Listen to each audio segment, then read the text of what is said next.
I'm Gerlach, and I'd like to introduce you to Tornado Chasers. Tornado Chasers is a gateway level game for 2 to 4 players that lasts about 45 minutes.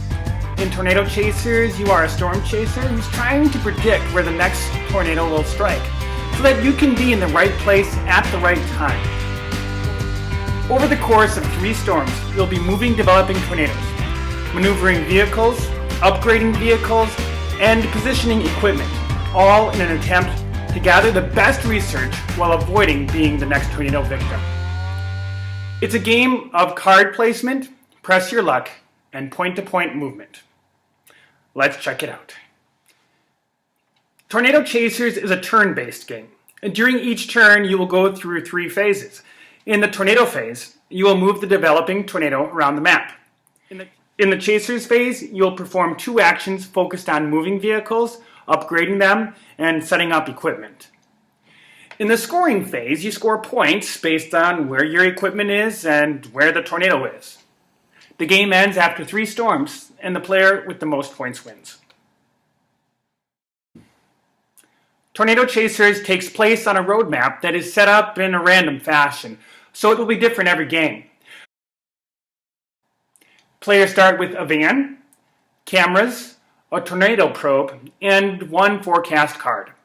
And the tornado token is placed in the middle of the map. Now let's take a look at each phase in more detail. In the tornado phase, you will place a forecast card on the edge of the map and move the tornado according to the squares shown on the card. Eventually, someone will not be able to play their card in an allowable position. When that happens, the tornado strikes at the end of that person's turn. In the Chasers phase, you get to perform 2 actions. You could choose to move one of your vehicles along paved roads, dirt roads, or through fields. Vehicles usually move fastest along paved roads, but cutting across a field sometimes proves to be the best option. If you're at a corner depot, you might want to spend an action to gain an extra vehicle, to add a Doppler on wheels, or to upgrade to a 4x4 or sports car. Placing cameras and probes enables you to collect more data on the tornado, and that means more points for you. In the scoring phase, all players receive points according to where the looming tornado is in relation to their vehicles and equipment. The consistent potential of gaining points keeps players engaged throughout the game. You can earn 1 point by having a vehicle in or next to a developing tornado space. And you can earn 1 point by having a camera pointed toward a tornado. When you are unable to place a tornado card, the tornado will strike at its current location. During the scoring phase of that turn, a greater number of points are given, but you may also lose points if your equipment or vehicles are struck by the tornado. You'll receive 2 points for vehicles next to tornadoes, but lose a point if your vehicle is struck by a tornado. You'll receive 2 points for each camera pointing at a tornado, but lose a point if it is struck by a tornado.